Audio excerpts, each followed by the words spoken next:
de una vez, que es vencer el mal con el bien. Mis hermanas, la Biblia habla de manera enfática, amplia y consistente sobre esta verdad. Vencer el mal con el bien, porque es lo que Dios hace desde la creación y la caída. Vencer el mal con el bien. Ese es el propósito de Dios a través de la historia de redención, mostrarnos que Él vence el mal con el bien, y por eso la Biblia abunda en estas verdades y exhortaciones para nosotros. Primera de Pedro 3:9 dice: no devolviendo mal por mal, ni maldición por maldición.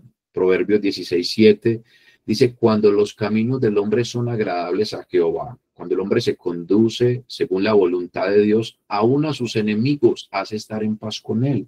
Entonces, actuar como Dios nos dice, haciendo el bien, aplaca, apacigua a los enemigos. Romanos 12:14 dice: bendecid a los que os persiguen, bendecid y no maldigáis. Pero eso no es lo que hacemos normalmente. Nosotros, cuando nos persiguen, cuando nos maltratan, cuando nos ultrajan, nosotros buscamos reaccionar de la misma manera. Pero la Biblia nos dice: no hagan eso, muestren a Cristo. La tercera carta de Juan en el verso 11 dice: amado, no imites lo malo, sino lo bueno. No imites eso malo, sino lo bueno. El que hace lo bueno es de Dios, pero el que hace lo malo no ha visto a Dios. Hebreos 12:14-15 dice: seguid la paz con todos y la santidad. Si no se hace, vamos a ver la consecuencia de la amargura, dice el mismo pasaje. Y para enfatizar este punto, este recurso, voy a hablar más detalladamente de Romanos capítulo 12, versos 17 al 21. Tomen nota de este texto. Este texto les va a ayudar mucho, mis hermanas, para combatir adecuadamente o para tener un recurso protector a favor de ustedes. Romanos 12, 17 al 21 dice: no paguéis a nadie mal por mal. Procura lo bueno delante de todos los hombres. Si es posible, en cuanto dependa de vosotros, estad en paz con todos los hombres. Amados, no os venguéis vosotros mismos. No se vengan ustedes. Antes, dad lugar a la ira, porque escrito está: mía es la venganza, yo pagaré, dice el Señor. Es como si nosotros tomáramos o le robáramos a Dios algo cuando nos vengamos nosotros. La venganza es de Dios y no podemos usurpar esa venganza, es suya. Así que si tu enemigo tuviere hambre, no te vengues, dale de comer. Y si tuviere sed, no te vengues, dale de beber. Pues haciendo esto, ascuas de fuego o carbones de fuego amontonará sobre su cabeza. Es una metáfora sobre o más bien una ilustración de la guerra de aquellos días del apóstol Pablo, donde los soldados romanos o otros soldados detenían a otro ejército enemigo, derramando carbones encendidos sobre ellos, y de esa manera entonces debilitaban a los enemigos para acabar con ellos. Lo que el apóstol Pablo está diciendo es que los carbones encendidos en este lugar sea el bien que ustedes le van a hacer a su cónyuge, aplicándolo en nuestro tema. Ese es el recurso, hacerles el mayor bien a ellos. Derramen todo el bien que puedan, porque con el bien ustedes debilitan el mal. No seáis vencido de lo malo, y esto es un mandato. Esta parte final no es una recomendación o un simple consejo del apóstol Pablo, sino que es un imperativo. No seas vencido de lo malo, sino vence con el bien el mal. Es decir, que cuando usted se deja vencer del pecado para responder con pecado, usted violentó este mandamiento. No solamente está pecando con la ira, sino que quebrantó el mandamiento de no dejarse vencer. Es un mandato no dejarnos vencer del mal. Y cuando lo vemos desde esa perspectiva, entendemos que Dios nos está hablando en términos militares, aquí en términos bélicos, para una guerra santa. Y ese es el lenguaje que se desarrolla en este punto de... Déjenme explicar un poco más esto. La idea aquí, mis hermanas, es que veamos el verdadero enemigo para atacarlo adecuadamente. Y lo que debemos entender es que el verdadero enemigo de la esposa cristiana no es su esposo. Y eso es como la base de la cual debemos partir. El enemigo en las relaciones matrimoniales no es el cónyuge, no es el esposo, sino el pecado y la maldad. Es lo que debemos nosotros atacar. A la luz de la palabra, la esposa, a la luz de este texto, la esposa no debe rendirse ni responder de la misma manera. No debe rendirse frente a la maldad. No debe responder de la misma manera, sino vencer el mal con el bien. Pues aquí el bien es el recurso, es la herramienta que Dios concede para triunfar sobre el pecado del esposo. Así que cuando su esposo la afrenta, ¿cuál debe ser su respuesta? ¿Cuál es el llamado que le hace la Escritura? No actuar con venganza, ni con los mismos métodos, ni tomar los mismos mecanismos, sino más bien mostrarle la carta magna del reino de Cristo, la carta suprema del reino de Cristo, que es el amor. El amor, esa es la carta magna, como la constitución política del reino de Cristo, el amor, hacer el bien. Su intención no es herir, mi hermana. Su motivación no debe ser causar daño, sino bendecir, hacer el mayor bien a su esposo, confiando en que esa bondad puede ser usada por Dios para llevar a su esposo al arrepentimiento. Un esposo áspero, un esposo iracundo, un esposo que peca contra la esposa. Cuando ve una esposa bondadosa, él es quebrantado y eso lo lleva a pedir perdón, a arrepentirse, porque Dios está usando el bien para vencer el mal. La Escritura, mis hermanas, prohíbe pagar al mal con más mal. Por el contrario, nos manda perseguir a los demás con el bien. Y nosotros vemos esto en nuestro Señor Jesucristo, que es el ejemplo supremo de esta herramienta. Él empleó este recurso desde que el hombre cayó. Nosotros vemos la bondad de Dios una y otra vez a través de la historia. Y vemos más precisamente en la encarnación de nuestro Señor Jesucristo, que Él no fue pasivo frente al mal. Él fue sumamente violento, pero fue una violencia santa contra el mal. Él vino a destruir la obra del diablo, a despojar a los poderes y autoridades y a librar a su pueblo de las cadenas que los ataban al pecado. Él vino a vencer el mal haciendo el mayor bien por medio de la cruz. La cruz no fue algo pasivo, por eso les decía al principio dos palabras: acción y obediencia. La cruz no fue algo pasivo, mis hermanas, fue una acción activa de amor y victoria en obediencia al Padre. Por eso ningún creyente debe volver voluntariamente a someterse al mal pagando con el mal. De allí que la esposa cristiana debe recordarse a sí misma una y otra vez cuando su esposo peca contra ella: no debo retirarme de esta afrenta, no debo rendirme, no debo renunciar, no debo tirar la toalla, no debo ser cobarde, no debo permitir que el mal prevalezca contra mí, no debo dejar que el pecado de mi esposo me lleve a pecar contra él.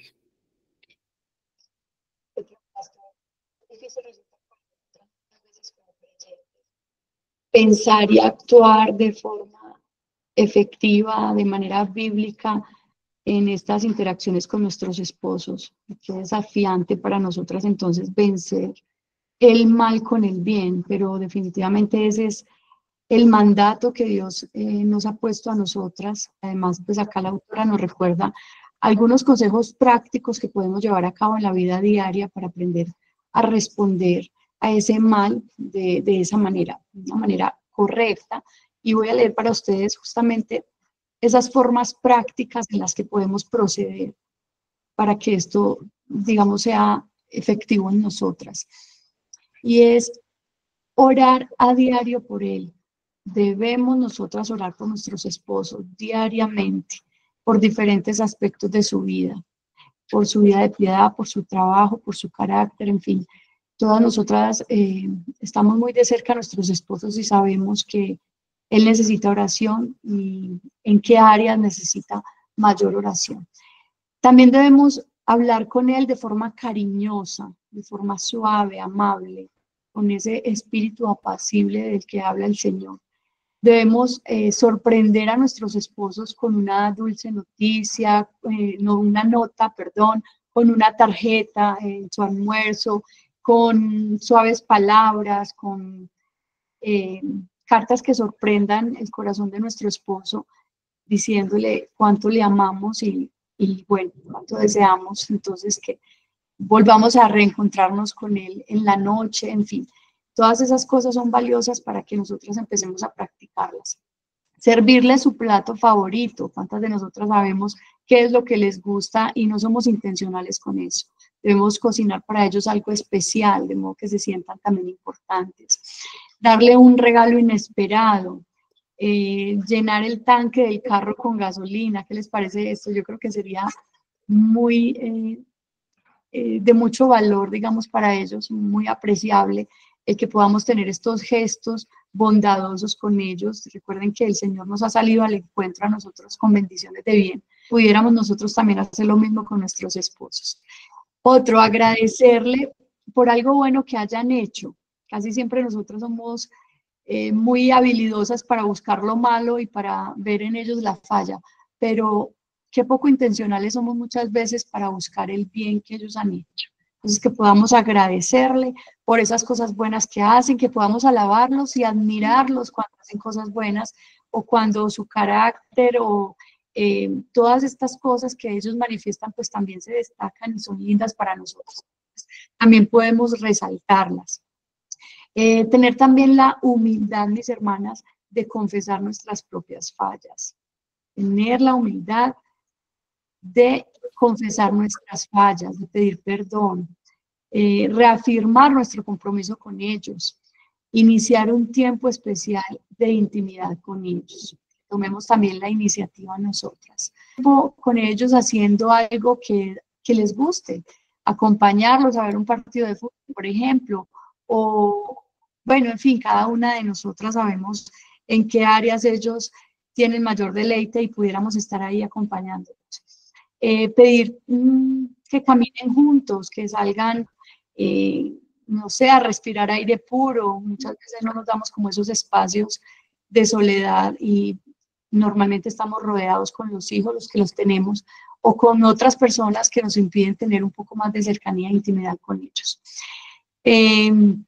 Obedecer a Dios y definitivamente dejar que nuestros esposos pues vean a Cristo a través de nosotras, a través del bien que podamos hacerle y que el Señor sea glorificado en todas estas cosas. Y aquí pudiéramos añadir una lista enorme, pudieran ser muchas más cosas, pero que cada una en la gracia del Señor pues pueda ser iluminada, pueda ser muy creativa a la hora de buscar estos recursos, estas cosas prácticas para que pueda ejecutarlas con el esposo. Pero bueno, pastor, ¿cuál sería entonces el siguiente recurso que podemos aprender en esta tarde? Ya vimos la comunicación bíblica y vimos cómo vencer el mal con el bien, pero ¿qué otra cosa pudiéramos aprender en este capítulo? Bueno, otra herramienta o recurso para la protección.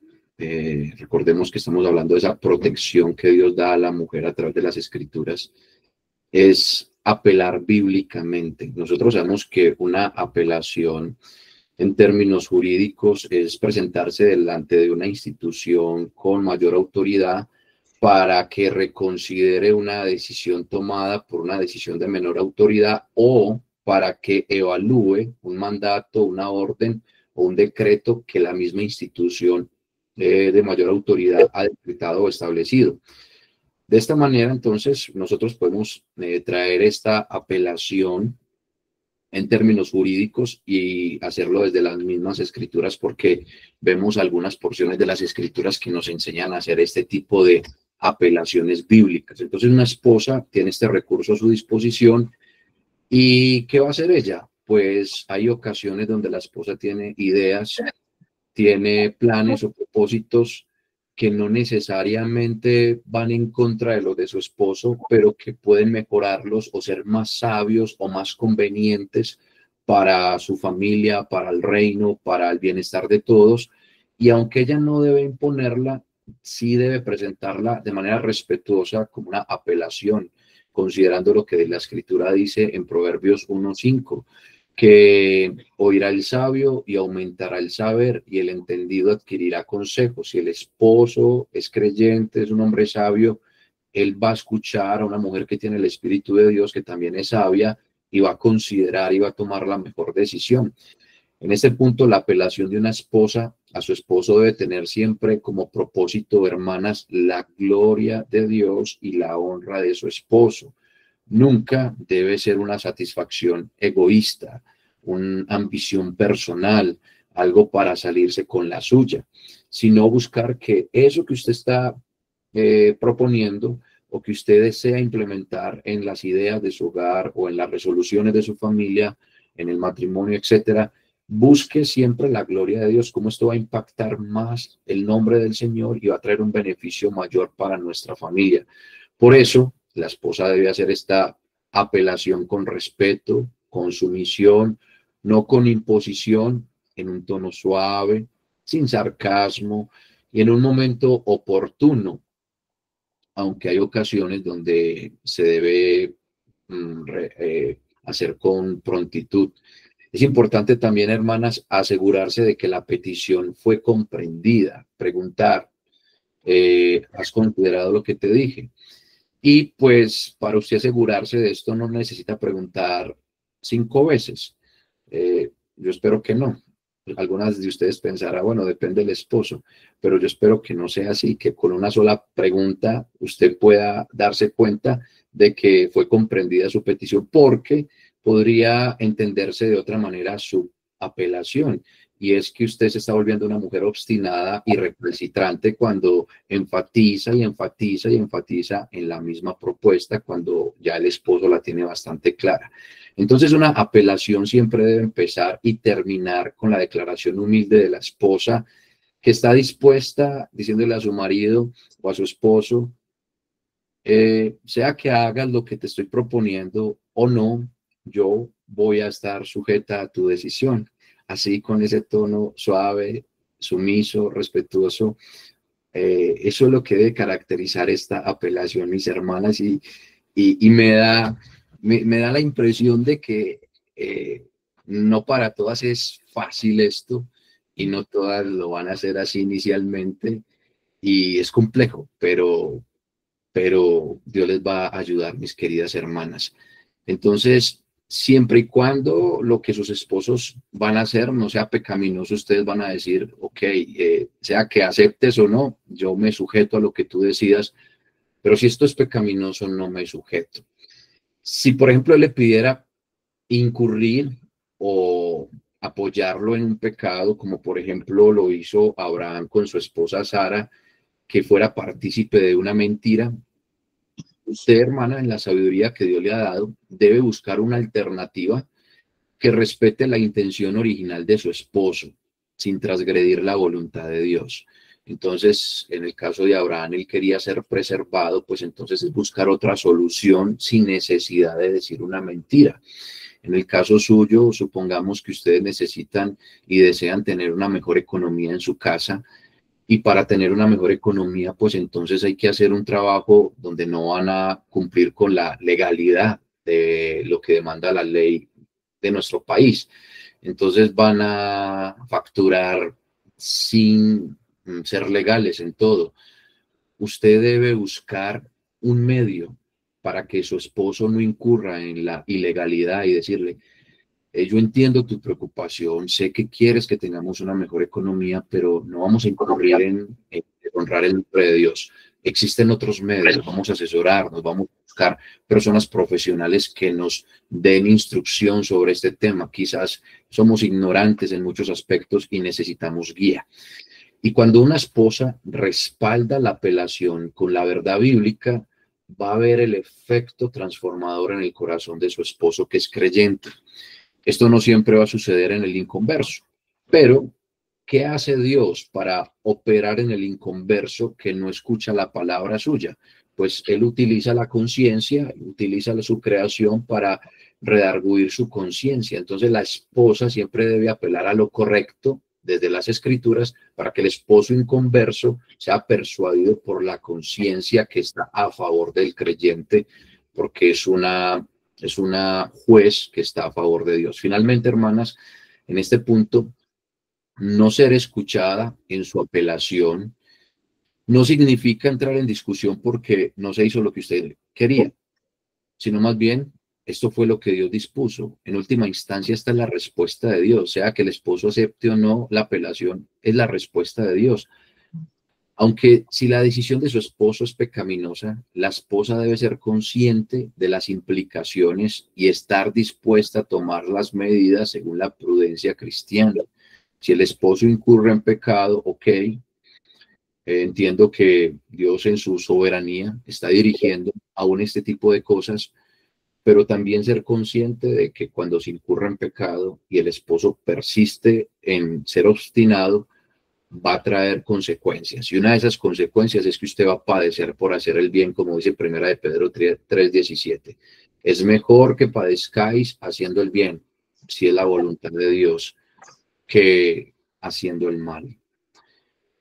Otro recurso, mis hermanas, es la amonestación bíblica. Ya de esto hemos hablado ampliamente. Hubo un capítulo dedicado a la amonestación muy bueno. Vamos a resumir parte de lo que ya hemos hablado de este recurso que tiene Dios para ustedes. Y a recordar primeramente que la amonestación consiste en advertir, en corregir, pero también en instruir en amor. No es un regaño, no es una crítica áspera y destructiva, sino que es una corrección basada en la verdad, que busca instruir, pero también que busca edificar. El propósito de la amonestación, su misma palabra significa poner en la mente, es instruir la mente con la verdad de Dios para apartar del error y ser obedientes a Cristo. La amonestación, mis hermanas, no solo es un recurso, sino que también es un acto de amor que restaura y promueve la madurez cristiana.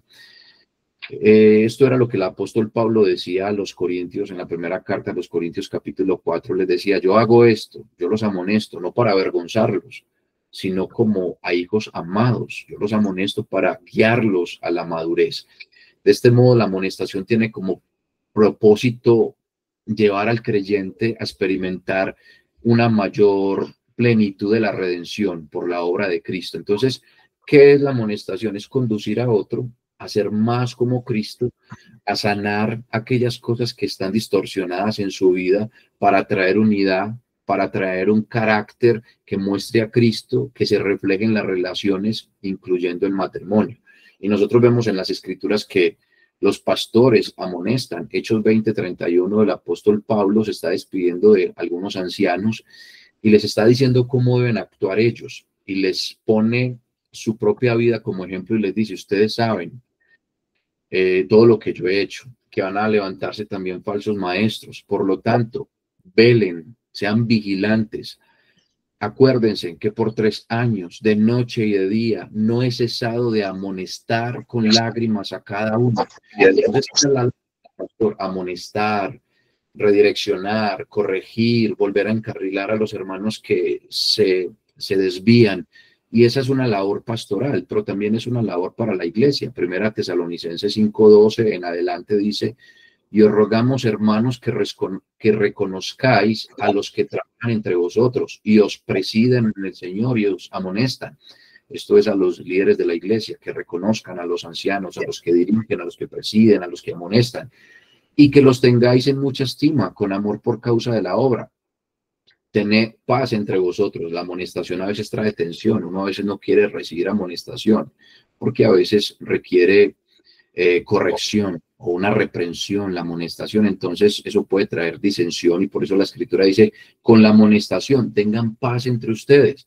También os rogamos, hermanos, y ya se dirige a los creyentes, que amonestéis a los que andan desordenadamente, a los indisciplinados, a los que no se toman las cosas en serio o a los que no respetan los mandatos apostólicos en el contexto. Que consoléis a los de poco ánimo y que sostengáis a los débiles. Y básicamente lo que quiero resaltar acá es que es un llamado a los creyentes la amonestación. Y Gálatas 6 nos dice que si un hermano es hallado en una falta, aquellos que son maduros y espirituales, ¿qué deben hacer? Restaurarlo con espíritu de mansedumbre, considerándose a sí mismo, siendo humilde. Entonces, La amonestación es un recurso bíblico para ayudarle al esposo, que ese esposo sea restaurado y la mujer sea protegida con la amonestación. ¿Cuánta sabiduría no necesitamos, pastor, para obviamente, esta es una gracia que el Señor debe otorgarle a cada una, de la fe también, el esfuerzo también y digamos, la intencionalidad que pongamos en esto. Por eso quisiera agregar también un ejemplo práctico que encontramos en la página 168 del libro de La Esposa Excelente. Quisiera leerlo para ustedes porque pues este recurso de la amonestación es importantísimo y es un ejemplo práctico que ella nos presenta. Dice, una esposa puede declarar su amonestación de esta manera. Cariño, hay algo que quiero contarte y que me está molestando. Tú sabes que te quiero y sé que me quieres a mí, pero he notado algo que creo que es una costumbre pecaminosa en tu comportamiento que está perjudicando tu reputación y tu testimonio como cristiano. Me parece que de repente te pones frustrado y enojado conmigo y otros enojado conmigo y otros cuando las cosas no te salen bien. Por ejemplo, me gritaste y golpeaste el sofá con la mano cuando interrumpí el partido que estabas viendo. Si un marido es un hombre cristiano y es un hombre maduro, puede ser que reconozca su pecado y tal vez se arrepienta. Si él reconoce que tiene costumbres pecaminosas y muestra una preocupación por ello, la esposa debe animarle y ofrecerle esperanza de que él puede cambiar y vencer su problema de airarse, por la gracia del Señor. Y bueno, después de escuchar esto, pastor, ¿qué hacer entonces frente a los esposos que no cambian, que siguen pecando contra la esposa una y otra vez? Bueno, aquí vamos a ver otros recursos. Digamos que estos son los recursos iniciales, ¿cierto? Como los pasos iniciales antes de llegar a lo extremo. Pero cuando un esposo no escucha una petición como esta, amorosa, dócil, tierna, donde muestra el amor de Cristo. No está fingiendo, hermana. O sea, eso no puede ser una actuación porque el esposo sabe cuando una esposa está actuando y cuando lo está haciendo sinceramente. Cuando una esposa hace esto de manera sincera, pues digamos que ya debilitó la hostilidad de su esposo. Pero si eso no sucede y él sigue testarudo y no reconoce su falta, la esposa entonces va a presentarle evidencias, no como un historial de todos los años, sino algo relacionado y reciente con lo que él viene experimentando, o en ocasiones puede ser de años, dependiendo de la situación que él nunca haya reconocido. Entonces, presentándole evidencias, dándole ejemplos para que él pueda ver a través de los ejemplos y también darle posibles soluciones, o sea, seguir con esa misma tónica. Mira, estoy interesada en ayudarte. Estas evidencias es para tu bien. Quiero que lo hagamos bien. Te traigo soluciones. Y si aún no hay reconocimiento, puede animarlo a hablar con otra persona madura en la fe. Puede decirle, mira, quizás por ser tu esposa no me escuchas a mí, pero puede que a un tercero sí lo escuches, alguien que tenga madurez en este tema, alguien que pueda darte un consejo bíblico desde las escrituras y que pueda mostrarte por la palabra de Dios que realmente necesitas ayuda. Y si continúa de esta manera, entonces hay que tomar otras medidas. En este punto, yo quiero hacer como un paréntesis, y es que cuando animamos a un creyente, sea el cónyuge o a otra persona, para que vaya a un tercero a pedir consejo, preferiblemente lo debemos hacer o direccionarlo hacia el pastor de la iglesia o a un hermano o hermana recomendado por el pastor de la congregación. ¿Por qué razón? Porque en ocasiones los hermanos van donde alguien que parece ser maduro, pero no lo es. Me ha sucedido, hermanos, que creyentes que llevan años y los hermanos creen que son maduros, ponen más trabajo de lo que realmente sirve para solucionar un problema. Y en ocasiones los consejos son trabas o una prueba mayor que una solución. Entonces, cuando ya el hermano o la hermana vienen donde uno y dicen, pastor, yo he estado trabajando, luchando con esto, me acerqué a un hermano, una hermana, el hermano tal, y este fue el consejo que me dio, yo lo seguí, pero la situación no mejora, yo reviso y yo digo, hermano, bueno, o sea, vamos a replantear otra vez. Entonces empezamos desde cero otra vez porque en lugar de ayudar, lo que se hizo fue empeorar.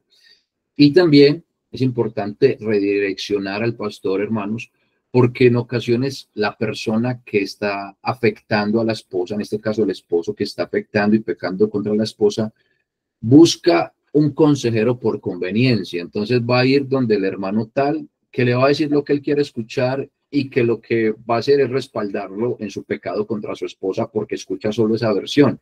Entonces es importante ser muy objetivos en este punto. Si aún, luego de pedirle que vaya donde el pastor, retomamos, persiste en la obstinación y el pecado, la esposa debe advertirle con respeto que por el bienestar de ambos, por la prudencia cristiana, por el testimonio de Cristo, tomará la iniciativa para buscar ella la ayuda. Cuando no se ponen de acuerdo y la esposa sabe que él está pecando y él no lo quiere reconocer, entonces la intervención de los ancianos es necesaria. Y es aquí donde vemos otro medio, otro recurso que la esposa tiene para estar protegida, buscar el consejo bíblico. El propósito de buscar un consejo bíblico debe ser muy claro. La esposa debe buscar a alguien que no quiera estar parcializado, sino que es fiel a las escrituras, que sabe que le va a decir cosas a ella que inclusive no le van a gustar, o que le va a decir cosas al esposo que no le van a gustar, porque sabe que esa persona que va a dar el consejo es alguien fiel a la palabra de Dios, porque eso es lo que nos interesa a nosotros en el consejo, encontrar la solución bíblica al problema. Cuando encontramos una solución bíblica al problema, primeramente debemos definir ese problema a la luz de las escrituras. Lo que el esposo experimenta en esa situación es enojo, es un esposo iracundo, es un esposo que lucha con el enojo, con la ira, con la cólera. Entonces ya sabemos que se habla de un pecado específico que la Biblia lo llama por su nombre. O es alguien que es completamente orgulloso, porque eso es lo que dice la Biblia frente a esa respuesta o acción constante del esposo. Entonces, el consejo debe ser basado en las escrituras para poderlo definir y llamarlo por su nombre. Pero este consejo bíblico no solamente busca mencionar un nombre o darnos un diagnóstico, sino también una restauración. Y esa restauración debe llevarnos a una confesión del pecado, a pedir perdón, a perdonarnos e iniciar un proceso de discipulado hacia la restauración y la santificación. Cuando hacemos esto, de esta manera, la esposa evita calumniar o desprestigiar a su esposo con distintas personas, porque ella está limitando ese círculo de personas que la van a ayudar o la van a guiar en el consejo. La Biblia dice que en la multitud de consejeros hay sabiduría, pero recuerden, no todas las personas son consejeros. Entonces no es necesario contarle esto a la multitud de la iglesia, porque entonces ya incurriríamos en chisme y en desprestigiar y calumniar al esposo. Esta esposa debe buscar entonces esa dirección. Los ancianos buscamos que otras mujeres más experimentadas ayuden a otras hermanas que están luchando con una situación particular y así hacemos un acompañamiento en equipo. Además, es fundamental revisar si la persona que dará el consejo, en este caso el pastor, cuenta con una preparación, cuenta con credenciales, es una persona que es un oficial ordenado, es reconocido formalmente por otros pastores, es reconocido por otra iglesia. Nuestra iglesia lo reconoció como pastor, es reconocido por otros ancianos que lo hayan ordenado, tiene capacitación frente a este tema, tiene aptitudes y actitudes para aconsejar. es alguien que tiene conocimiento sobre consejería noutética, y esto es importante, sin desprestigiar o sin pensar que usted sabe más que su pastor o que el consejero. Recuerdo un joven que hace años nos buscó para pedirnos consejo. De la ciudad de Bogotá venía él, vino desde Bogotá, estaba buscando consejeros y el Señor lo trajo a nuestra iglesia. En ese momento yo estaba en la gracia de Dios de Medellín y estaba dando consejería a matrimonios, y por la providencia llegó a nuestra iglesia, y lo primero que él hizo fue mirarme de pies a cabeza y de cabezas a pies, y me reparó varias veces y me preguntaba: venga, ¿y usted cuántos matrimonios ha aconsejado? Y de todos los que ha aconsejado, ¿cuántos se han restaurado? Eh, Fue demasiado presumido el joven, y bueno, por cierto, su matrimonio terminó en un divorcio, tristemente. Él aprendió mucho de esa situación, pero debemos ir con una actitud humilde también. Cuando hacemos estas preguntas, no vamos a ir con prejuicios como si supiéramos más que la hermana o que el anciano o que los hermanos que nos van a ayudar. Ahora, si al escuchar este consejo la situación persiste, hermanas, aquí ya acudimos entonces a la disciplina de la iglesia. ¿Recuerdan el texto de Tesalonicenses que mencionamos ahora? Ese texto que leímos, donde se debe amonestar a los que andan desordenadamente. El apóstol Pablo luego, en la segunda carta, vuelve a escribir y continúa diciendo en el capítulo 3, versos 6 al 7: pero os mandamos, hermanos, en el nombre de nuestro Señor Jesucristo, que os apartéis. Aquí empieza una especie de disciplina de todo hermano que anda desordenadamente. Primero hay que amonestarlo. No escucha la amonestación, continúa viviendo desordenadamente. Ya la iglesia toma una distancia. Y que no anda conforme a la doctrina que recibieron de nosotros. Aquellos que están distorsionando la predicación, que no están viviendo de acuerdo a la predicación o a la instrucción apostólica. Porque vosotros mismos sabéis cómo debéis imitarnos, porque no anduvimos desordenadamente entre vosotros. Entonces el apóstol dice: hemos dado una instrucción, pero también hemos mostrado con nuestro testimonio cómo es esa instrucción. Quienes no anden según esa instrucción, según ese modelo de vida, ustedes deben apartarse de los tales. Porque oímos que entre vosotros algunos andan desordenadamente, más específicamente no trabajando en nada, sino ocupados en curiosear. Están chismoseando en otros asuntos, son ociosos y no se ocupan en trabajar, son desordenados. Entonces hay que iniciar un proceso de disciplina. Ahora, este proceso de disciplina se inicia con alguien que es miembro de una iglesia, y aquí la importancia de ser miembro de una iglesia bíblica, porque si en una iglesia no hay membresía, pues no se puede llevar a cabo un proceso de disciplina como el que se dicta en la palabra de Dios. La disciplina es para los miembros de la iglesia local. Rápidamente voy a mencionar Mateo 18, 15 al 17, que es el texto base y fundamental para la disciplina eclesiástica, y voy a ir explicando algunos detalles de este pasaje para que sepamos cómo se lleva a cabo este proceso de disciplina luego que la esposa ha empleado todos los recursos, pues tiene este otro, y este otro debe emplearlo porque Dios manda a emplear los recursos que Él nos da. Mateo 18, 15 al 20 dice: por tanto, si tu hermano pecare contra ti, ve y redargúyelo entre tú y él a solas. Tu esposo es creyente, tú eres creyente, son un par de hermanos en Cristo, ve y redargúyelo, muéstrale su pecado. Si te oyere, has ganado a tu hermano, es lo que previamente hemos mencionado. Pero si no te oyere, toma un contigo, a uno o dos, para que en boca de dos o tres testigos conste toda palabra. Entonces aquí es donde procedemos a involucrar a los ancianos, a los oficiales de la iglesia. Y si los oyere a ellos, dilo, y si los desoyere, si no oye a estos oficiales o a estos testigos, dilo a la iglesia. Y es en este punto donde ese pecado ya se hace público, donde el pecado y el involucrado ya se hace público, se socializa con la congregación. Y noten que no estamos hablando propiamente de un pecado escandaloso. Estamos hablando simplemente de un pecado de impenitencia.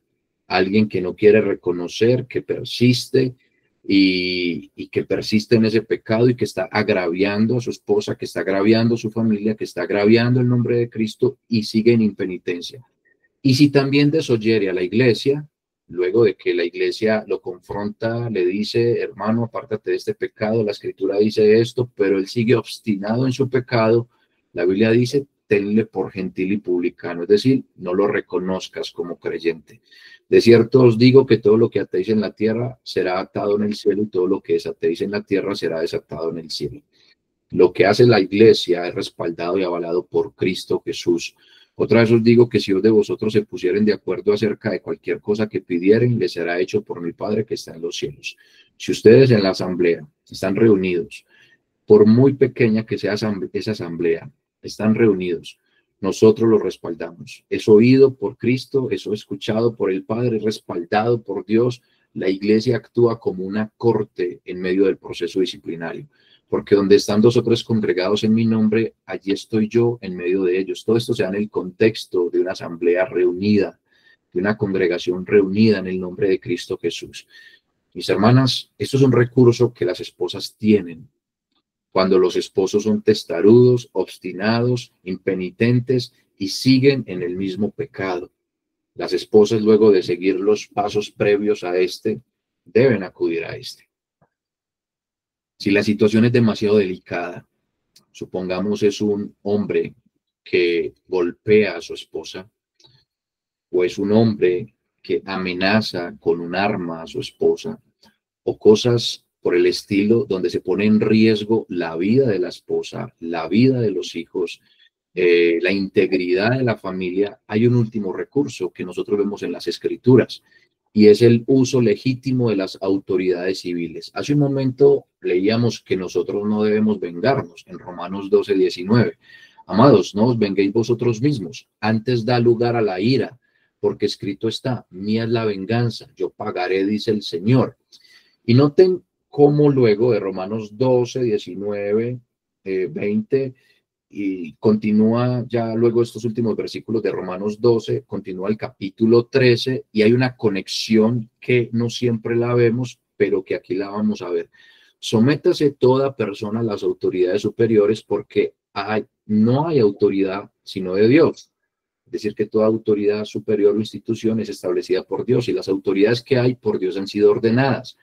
Así que el que se opone a la autoridad, a la ordenanza de Dios resiste, y los que se resisten recibirán condenación para sí mismos, porque los magistrados no están para infundir temor a los buenos, a las buenas obras, sino a las malas. ¿Quieres, pues, no temer a la autoridad? Haz lo bueno y tendrás alabanza de ella, porque es ministro de Dios para tu bien. Esto es muy importante, entender que la institución civil es ministro de Dios como institución civil. Y a veces no nos percatamos de eso, no nos damos cuenta de esto. Pero si quieres lo malo, teme, porque no en vano lleva la espada, porque es ministro de Dios, vengador para ejecutar su ira al que hace lo malo. Miren la conexión que el apóstol Pablo hace de da lugar a la ira, mía es la venganza, es decir, que la institución civil es un instrumento por el cual Dios efectúa su ira y su venganza. Dios emplea la autoridad civil como un instrumento de su venganza. Por eso no todas las personas se pueden vengar, porque no todas las personas son institución civil. Solamente aquellos que pertenecen a la institución civil, bajo el fuero y jurisdicción de la institución civil, pueden hacer legítimo uso de la justicia de Dios en otros aspectos, pero lo que quiero resaltar aquí es que la institución civil es una institución dada por Dios a los hombres. La familia, la iglesia, la institución civil son instituciones que Dios establece para el orden adecuado en las naciones, para las sociedades. Así funciona el mundo de Dios con estas tres instituciones. Y es importante conocer esto. Cuando un esposo golpea, agrede, amenaza a su esposa, violenta a su esposa, voy a decirlo, viola a uno de sus hijitos, la esposa, a la luz de las Escrituras, debe proceder a lo que Dios manda, porque no puede permitir que un mal esposo siga pecando contra ella y contra su familia. Entonces la esposa piadosa está llamada a usar estos recursos. No hacerlo, hermanas, es ignorar a Dios. No hacerlo es desobedecer a Dios. No hacerlo es pecar contra Dios. Y saben una cosa, es ser partícipe del pecado con el que peca su esposo. Sí, es que tema tan interesante, pastor. Gracias por presentarnos estos 8 recursos de manera tan clara y pues tan desafiante, ¿cierto? El trabajo que el Señor tiene que hacer en nuestros corazones es grande para lograr introyectar estas verdades y poder hacerlo de la forma correcta. Me impacta esto de no utilizar estos recursos, es pecar contra Dios, porque el Señor está proveyendo estos recursos para nosotros e ignorarlos, pues justamente es eso, pecar contra el Señor. Así es que, pastor, pues a la luz de la escritura y de esto que estamos aprendiendo el día de hoy, podemos afirmar entonces que cuando una esposa hace uso de estos recursos, pues es porque ha entendido que lo más importante es agradar a Dios antes que a los hombres, y lo contrario también es cierto. Cuando una esposa creyente no utiliza estos recursos y los tiene en poco, los menosprecia, no los considera, pues en el fondo está buscando agradarse a sí misma, agradar a los hombres y no al Señor. En esencia, entonces, está pecando contra Dios. Que el Señor nos ayude, que nos fortalezca de verdad con el poder de su Espíritu para que podamos entonces nosotras confiar siempre en Él y obedecer a su palabra. Cerremos entonces en oración, pastor, esta importante enseñanza el día de hoy. Listo. Bendito Dios y Padre, te damos muchas gracias por darnos en tu palabra lo necesario para esta vida. Te damos gracias. Ayúdanos a apropiarnos de estas verdades.